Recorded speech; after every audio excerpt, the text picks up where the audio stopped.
L'arrêt des approvisionnements et de l'électricité dans la bande de Gaza n'est que le début des plans israéliens de contre-offensive contre le Hamas. Nous vous dirons ce qui est prévu pour la phase suivante, y compris les frappes aériennes et les raids tactiques qui pourraient conduire à un retour au combat à grande échelle. Israël est en meilleure position qu'au début de la guerre pour entrer à nouveau dans la bande de Gaza et, alors que les négociations sur le cessez-le-feu restent bloquées, Israël a esquissé un plan pour augmenter progressivement la pression sur le Hamas jusqu'à une nouvelle entrée terrestre dans la bande de Gaza si les négociations entre les États-Unis et le Hamas échouent finalement. Toutefois, selon certaines informations, le Hamas aurait accepté de prolonger le cessez-le-feu de 2 mois en échange de la libération d'otages vivants. Une délégation israélienne se rendra bientôt au Qatar, tandis qu'une source proche du Hamas a fourni des détails sur les pourparlers avec les États-Unis ainsi que sur les désaccords. Ces discussions directes entre les États-Unis et le Hamas ont suscité des inquiétudes en Israël, mais en tout état de cause, aucune avancée n'est à signaler pour l'instant.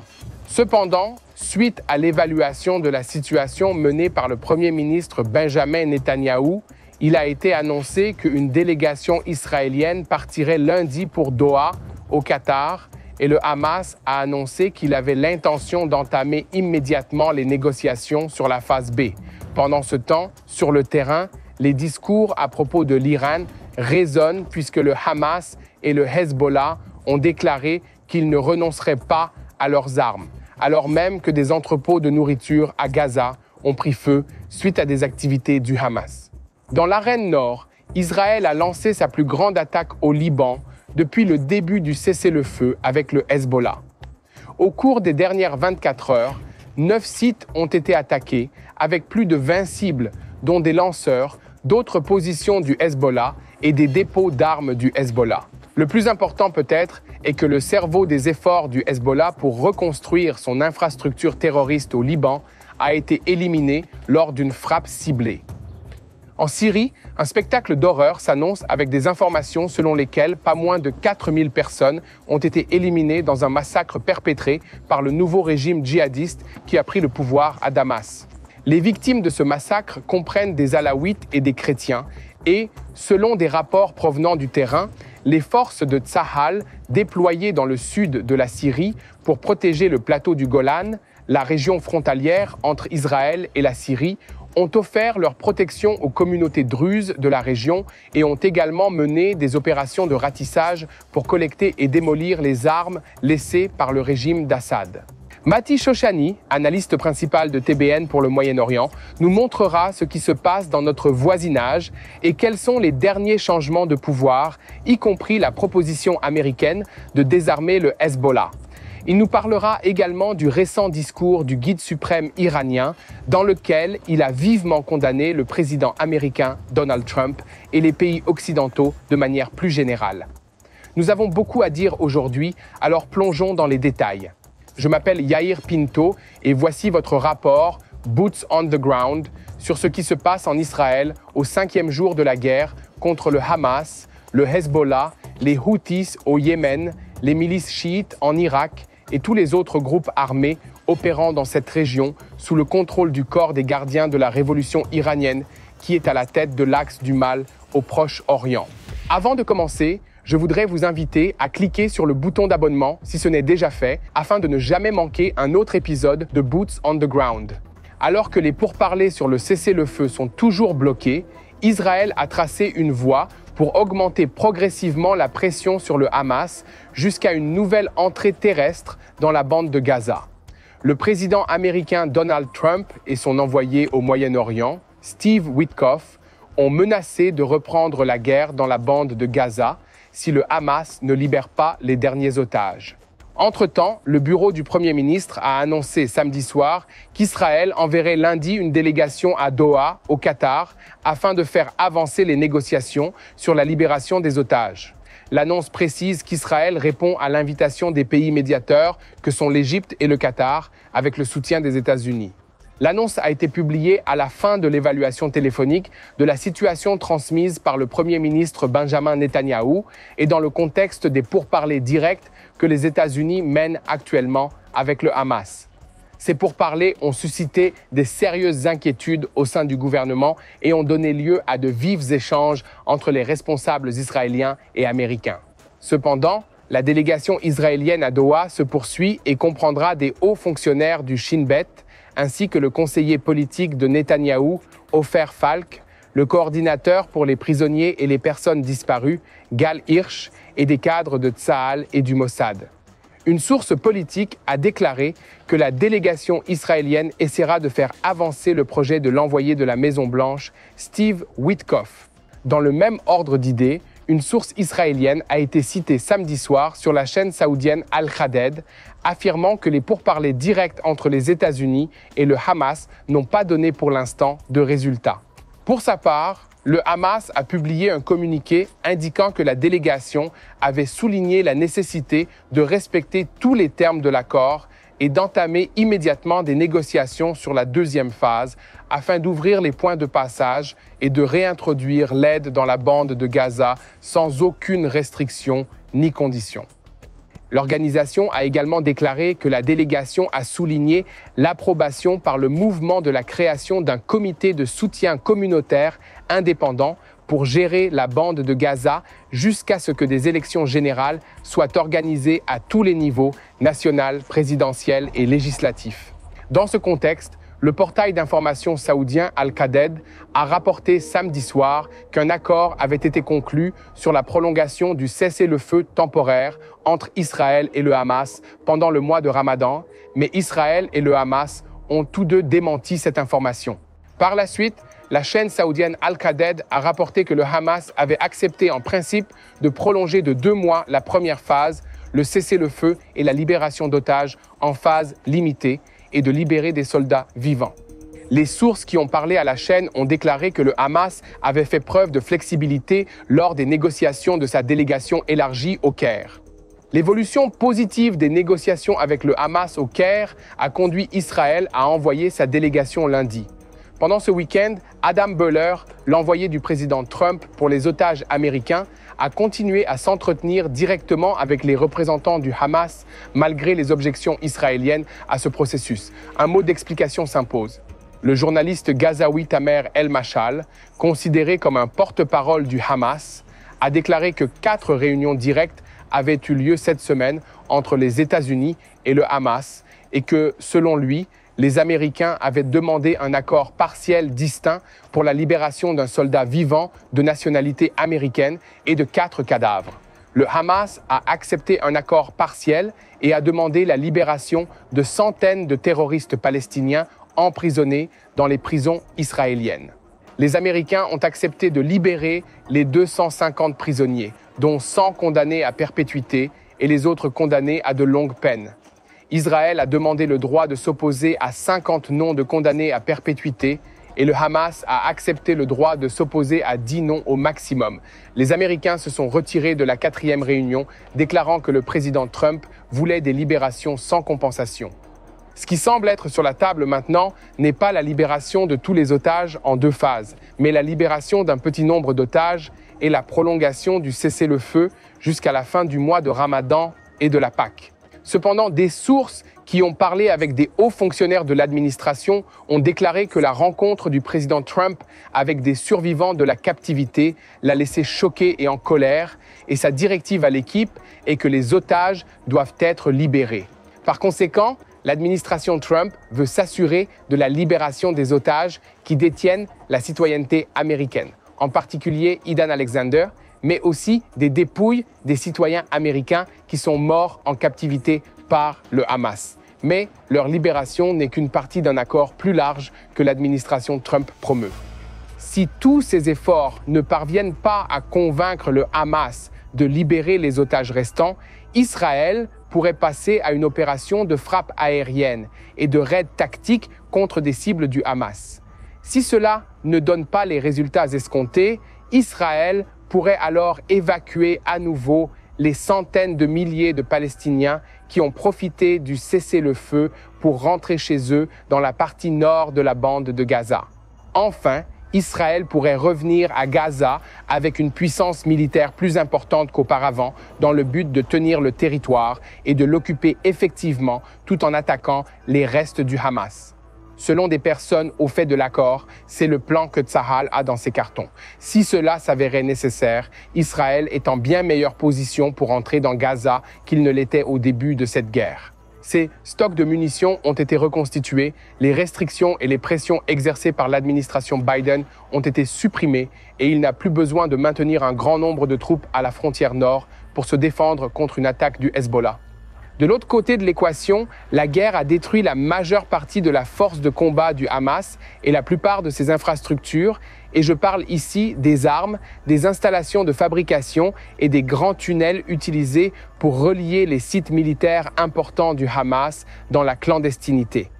Le Hamas a également été coupé de toute aide extérieure alors qu'il a perdu environ 20 000 combattants, y compris des commandos de haut niveau. Bien que le Hamas ait apparemment recruté un grand nombre de jeunes hommes pour remplacer les combattants qu'il a perdus dans les combats, les nouvelles recrues ne sont pas formées et inexpérimentées et leur engagement idéologique est discutable. Le Hamas aura du mal à les former sans qu'ils ne deviennent des cibles pour Tsahal. Cela nous ramène aux négociations en cours qui ont atteint un point critique. Israël veut que le Hamas libère les derniers otages dans la bande de Gaza et désarme, tandis que le Hamas insiste pour que, dans le cadre de l'accord, Israël déclare la fin de la guerre. Entre-temps, les analystes estiment que pour en finir avec le Hamas, il sera nécessaire de démanteler le reste du vaste réseau de tunnels du Hamas, dont une grande partie est encore intacte. Ce processus devrait être très dangereux, comme ce fut le cas lorsque les Marines américains menaient le même type de guerre sur des îles du Pacifique Sud lors de la Seconde Guerre mondiale. Tout comme pour les Marines, les pertes de Tsahal dans ce type d'opération risquent d'être élevées. Mais c'est ce qu'il faut faire pour détruire le Hamas une fois pour toutes. Ailleurs, des voix familières s'élèvent pour dire qu'en l'absence d'un remplaçant clair pour le Hamas et d'un moyen de gagner le soutien des Gazaouis, de la population de la bande de Gaza, Israël risque d'être confronté à une longue guerre, tout comme les Américains l'ont été en Irak après avoir renversé le régime de Saddam Hussein. Enfin, d'autres voix affirment qu'il n'en sera pas ainsi, car les forces restantes du Hamas sont isolées, ont perdu tous leurs atouts stratégiques et leurs alliés, et ne disposent donc d'aucune source fiable de réapprovisionnement. Ici, à TBN francophone, nous serons là pour vous apporter la vérité et comme toujours, nous vous demandons de nous aider en partageant nos vidéos sur YouTube, en nous suivant sur les médias sociaux et surtout en cliquant sur ce bouton d'abonnement si vous ne l'avez pas encore fait afin de rester à l'écoute de la vérité en temps réel et de ne jamais manquer un autre épisode de Boots on the Ground. Notre vision et notre objectif sont de partager la vérité et de vous encourager à prier pour la paix à Jérusalem. L'armée de l'air a mené des frappes d'envergure au sud Liban dans la nuit de vendredi à samedi. 9 sites ont été attaqués, dont plus de 20 cibles comprenant des lanceurs, des positions et des dépôts d'armes du Hezbollah. Un communiqué de Tsahal sur la question a simplement indiqué que Tsahal continuera à agir pour éliminer les menaces qui pèsent sur l'État d'Israël et empêchera toute tentative de l'organisation terroriste du Hezbollah de se reconstruire et de s'implanter. Concentrons-nous sur l'arène du Nord avec un reportage sur les événements en Syrie. Le groupe HTS, dirigé par Ahmed Sarraj, également connu sous le nom d'Al-Joulani, qui a pris le contrôle de Damas en décembre dernier, a perdu son masque. Leur tentative de présenter un visage modéré au monde a échoué de manière spectaculaire puisque les affrontements avec les tribus alaouites locales qui ont commencé jeudi dernier ont rapidement dégénéré, entraînant un massacre d'environ 4000 personnes, pour la plupart des civils, y compris des villages chrétiens entiers. C'est ce qu'indiquent les rapports sur le terrain en Syrie. Dans ce contexte, les forces de défense israéliennes continuent de renforcer la sécurité dans la zone tampon à la frontière syrienne. Un rapport du journal libanais Al-Akhbar publié samedi indique qu'Israël continue de mettre en œuvre une stratégie multidimensionnelle en Syrie visant à transformer l'État syrien en une entité fragmentée, le sud de la Syrie étant destiné à devenir une sphère d'influence israélienne permanente. Cela implique notamment qu'Israël exige que les forces de la HTS, ou bien comme elle s'appelle elle-même la nouvelle armée syrienne, ne se déploient pas au sud de Damas. Toute la région, y compris les gouvernements de Quneitra, Daraa et El Saweda, doit être démilitarisée. Il est important de mentionner que la population druze de cette région a demandé à Israël de la protéger contre le HTS et que les responsables israéliens ont publiquement déclaré leur intention de défendre ces communautés. Et ces plans sont devenus d'autant plus urgents ces derniers jours que nous avons vu les forces du HTS attaquer des villages alaouites et chrétiens plus au nord. Selon un rapport de la chaîne américaine Fox News, les forces djihadistes sont entrées dans ces villages et ont simplement exécuté tous ceux qu'elles soupçonnaient de ne pas soutenir le régime, y compris parfois des familles alaouites ou chrétiennes entières. Des lieux de culte ont également été brûlés dans nombre de ces villages et les destructions et déplacements de population se multiplient. Des victimes ont déclaré aux agences de presse que les forces du HTS avaient également volé de l'argent et des biens à leurs victimes avant de les chasser de leur maison. Alors que la communauté internationale reste pour l'essentiel silencieuse face à ces atrocités, Israël est l'un des rares pays à réagir sans équivoque.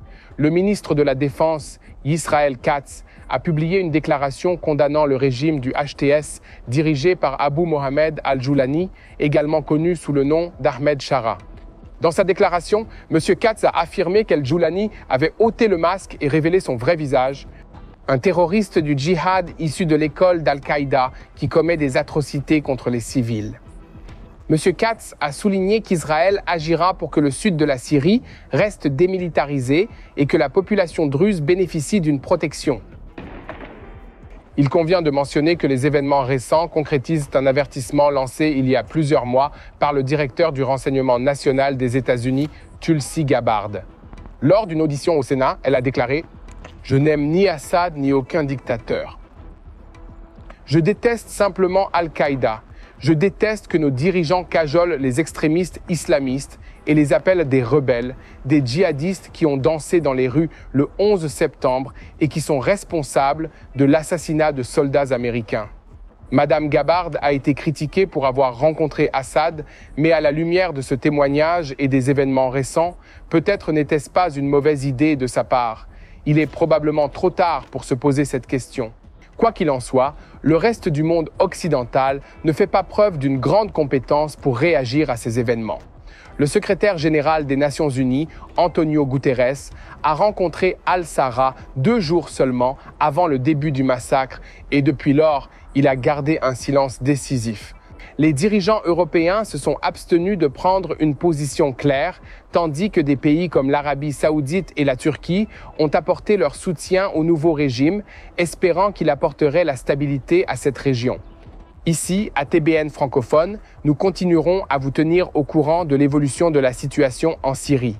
Et une fois de plus, nous vous demandons de nous aider en partageant nos vidéos sur YouTube, en nous suivant sur les réseaux sociaux et en vous abonnant à cette chaîne si ce n'est pas déjà fait. N'oubliez pas non plus de consulter notre site tbnfr.org afin de nous soutenir par un don ponctuel ou bien par un don mensuel. Vous pouvez également cliquer sur le bouton YouTube « Faire un don ». Nous nous tournons maintenant vers Mati Shoshani, analyste principal de TBN pour le Moyen-Orient, qui nous donnera un aperçu des coulisses entre les États-Unis, l'Iran et Israël. Merci Yair. Il se passe actuellement quelque chose d'intéressant au Moyen-Orient. Le titre du jour est « L'Iran, la pression maximale américaine, Israël et la menace américaine de bombarder le programme nucléaire iranien ». Revenons un peu en arrière et rappelons à tout le monde comment nous en sommes arrivés là. Ce qui est intéressant, c'est que depuis que le président Trump est entré en fonction, son administration utilise une politique de pression maximale sur le gouvernement iranien. Et cela sous 2 angles différents. L'un est, bien sûr, les sanctions financières. Les États-Unis ont menacé de revenir à ce qu'ils avaient fait lors du précédent mandat du président Trump. Il s'agit bien sûr d'exercer une pression financière maximale sur les Iraniens afin de couper leur économie. Il s'agit d'une longue série de sanctions qui incluent leur retrait du système SWIFT. Elles les empêchent de vendre leur pétrole sur les marchés mondiaux, ce qui est incroyablement douloureux pour eux. Il s'agit là d'une partie des sanctions. Le deuxième volet consiste à exercer une pression militaire maximale. Si, par le passé, il y avait cette déclaration très générique et peu claire selon laquelle nous aurions peut-être recours à une option militaire, ce n'est pas le cas sous l'administration Trump et l'actuel gouvernement israélien. Tous deux affirment qu'une option militaire complète est à nouveau sur la table en ce qui concerne l'Iran. Je tiens à rappeler à tout le monde que depuis 16 mois, les États-Unis opèrent à plus grande échelle et avec plus de porosité au Moyen-Orient qu'ils ne l'ont jamais fait depuis une vingtaine d'années. L'armée de l'air israélienne opère en toute impunité, sans grande crainte, dans l'espace aérien iranien, dans la mer d'Arabie et dans la mer Rouge. Les Iraniens savent donc qu'une option militaire et une pression financière maximale sont sur la table. Et c'est là que ça devient intéressant. Il y a toujours un gros titre intéressant dans cette région, mais cette semaine est vraiment unique. Les Iraniens ripostent en disant qu'ils n'aiment pas négocier de la sorte. Et qu'est-ce que cela signifie? Ils disent que vous essayez de dire que vous négociez avec nous et que vous essayez de parvenir à un nouvel accord, en particulier en ce qui concerne le programme nucléaire. Mais ce que vous faites en réalité, et ils s'adressent plus particulièrement à l'administration américaine, c'est utiliser des tactiques d'intimidation à notre encontre. Et ils n'aiment vraiment pas cela. Ils disent que personne ne vient de négocier si, d'un côté, vous dites que vous utiliserez une action militaire contre nous, et de l'autre, vous dites que vous essayez sincèrement de parvenir à un accord. Ah, qu'est-ce que cela signifie? Cela signifie en fait que la pression fonctionne. Le fait que les États-Unis exercent une pression financière et militaire maximale, en disant que nous avons une option militaire sur la table, est exactement ce que les Iraniens avaient besoin d'entendre. C'est exactement ce qui permet de faire pression sur le gouvernement iranien. Sans la bouée de sauvetage financière, sans les rentrées d'argent provenant de la vente de pétrole et d'autres biens dans le monde, ils ne pourront pas continuer à se battre. Et avec une option militaire sur la table, ils savent, et c'est un fait, qu'Israël et les États-Unis pourraient les attaquer en repoussant leur programme nucléaire de très nombreuses années en arrière et en déstabilisant éventuellement leur pays au point de faire tomber le gouvernement. Qu'est-ce que cela signifie pour le Moyen-Orient? Cela signifie que l'administration américaine, sous Trump, ses tactiques de peur et ses pressions fonctionnent contre les Iraniens. Cela signifie que les déclarations conjointes entre Israël et les États-Unis, ainsi que les nombreux exercices militaires que les deux pays mènent ensemble, notamment en ce qui concerne la coopération entre les forces aériennes, montrent aux Iraniens que nous ne plaisantons pas. Et lorsqu'ils savent cela, et lorsqu'ils savent qu'ils sont repoussés, ils sont incités à réduire leurs opérations militaires et leurs recherches et leurs courses à la capacité militaire nucléaire. Tout cela est une bonne nouvelle pour Israël. À une exception près. Car si vous les poussez assez fort, et si vous les poussez trop, nous pourrions arriver à un point où ils sentiront qu'ils doivent agir, premièrement, pour sauver la face dans cette région, et deuxièmement, pour utiliser ou faire le dernier effort qu'ils peuvent pour obtenir une bombe nucléaire avant qu'il n'y ait une attaque militaire. Et c'est exactement ce qui préoccupe Israël en ce moment. L'armée de l'air israélienne s'est entraînée jour et nuit en collaboration avec l'armée de l'air américaine en vue d'une frappe au cœur de l'Iran. Les Iraniens le savent. Ils savent que le temps joue en leur faveur et ils essaient de faire aussi vite que possible, d'une part, pour repousser les sanctions et les pressions américaines, et d'autre part, pour empêcher une attaque au point qu'ils soient suffisamment proches d'une bombe pour que nous n'osions pas les attaquer. Que fait donc le gouvernement israélien? Que font les Iraniens? Que vont faire les États-Unis dans les 30 prochains jours? Les États-Unis disent, sous la présidence de Trump, que nous voulons un accord. Mais s'il échoue, nous avons une autre option sur la table. Si la carotte ne fonctionne pas, nous avons un énorme bâton qui s'appelle une frappe militaire au cœur de l'Iran que nous utiliserons. Le gouvernement israélien, l'armée de l'air israélienne et l'armée israélienne examinent tout cela et se disent qu'ils veulent s'assurer que les Iraniens ne sont pas assez proches d'une bombe pour que nous ne puissions pas les attaquer. Donc, si nous attaquons, il vaut mieux que ce soit bientôt. Et les Iraniens disent, nous voyons tout cela et nous voulons avoir un très bon accord qui nous profite sur le plan financier, où nous pouvons sauver la face avec notre peuple. Ou bien, deuxième option, nous courons aussi vite que possible vers une capacité nucléaire militaire pour prévenir cette attaque imminente. Que va-t-il vraiment se passer? Selon moi, et nous en avons beaucoup parlé sur la chaîne YouTube de TBN Israël, les Iraniens ne sont pas prêts de se doter d'une bombe. Avec la pression financière et militaire combinée d'Israël, des États-Unis et d'autres pays de la région, ils décideront qu'un accord est ce qu'il y a de mieux pour eux en ce moment. C'est ainsi que les choses se compliquent en géopolitique dans cette région où il faut gérer une relation et un ennemi à long terme jusqu'à ce qu'ils soient affaiblis ou gérés et ne puissent plus attaquer.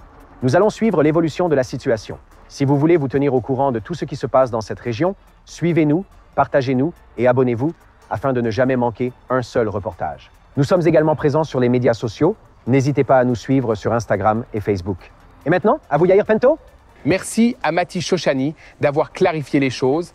Nous allons maintenant nous concentrer sur la région au sens large et examiner un autre pays à deux visages qui laisse des traces de sang tout en essayant d'acquérir beaucoup de pouvoir au Moyen-Orient. Je parle bien sûr du Qatar. Alors qu'il sert de médiateur entre Israël et le Hamas pour tenter d'obtenir la poursuite de l'accord sur les otages, le ministère des Affaires étrangères du Qatar a publié samedi soir une déclaration appelant à l'intensification des efforts internationaux pour placer toutes les installations nucléaires israéliennes sous le contrôle de l'AIEA. Il demande également à Israël d'adhérer au traité de non-prolifération des armes nucléaires, TNP. Le communiqué du Qatar ajoute qu'il souligne l'urgence pour la communauté internationale et ses institutions de prendre des mesures décisives pour obliger Israël à appliquer les résolutions internationales, à reconnaître le droit du peuple palestinien à l'autodétermination et à la création d'un État indépendant, à rétablir la sécurité et la stabilité au Moyen-Orient et à prévenir tout risque supplémentaire à l'échelle mondiale. Avant-hier, le Premier ministre et ministre des Affaires étrangères du Qatar, Mohammed bin Abdulrahman El Tahini, a accordé une interview à l'émission du journaliste américain Tucker Carlson sur les liens de son pays avec le Hamas. Il a notamment déclaré que les bureaux du Hamas avaient été ouverts en toute transparence et à la demande des États-Unis. Si quelqu'un est présent dans votre pays, cela ne signifie pas que vous le soutenez. Interrogé sur la proximité de l'Iran avec les armes nucléaires, il a répondu « Il y a beaucoup de nouvelles et de gros titres qui disent que l'Iran est proche des armes nucléaires. Ce n'est pas quelque chose dont nous avons entendu parler, même dans nos communications avec les dirigeants iraniens. Selon lui, une attaque contre l'Iran serait le début d'une guerre qui s'étendrait à toute la région. » Comme toujours, ici, à TBN francophone, nous continuerons à rendre compte de tous les développements et nous vous demandons de continuer à prier pour Israël. Priez pour que les otages de Gaza soient libérés et retrouvent leurs proches en Israël, ici, dans ce pays. Continuez à prier pour tous les soldats qui risquent leur vie en Syrie, au Liban, à Gaza, en Judée et en Samarie, pour nous protéger et pour vous protéger, car le mal que nous combattons veut s'étendre à l'Europe et aux États-Unis. Prions pour tous les civils, tous les citoyens qui sont touchés par ces organisations terroristes. Priez pour tous ceux qui, en Syrie, ont été attaqués par ces djihadistes qui ont pris le contrôle du pays. Et surtout, unissez-vous dans la prière pour la paix à Jérusalem.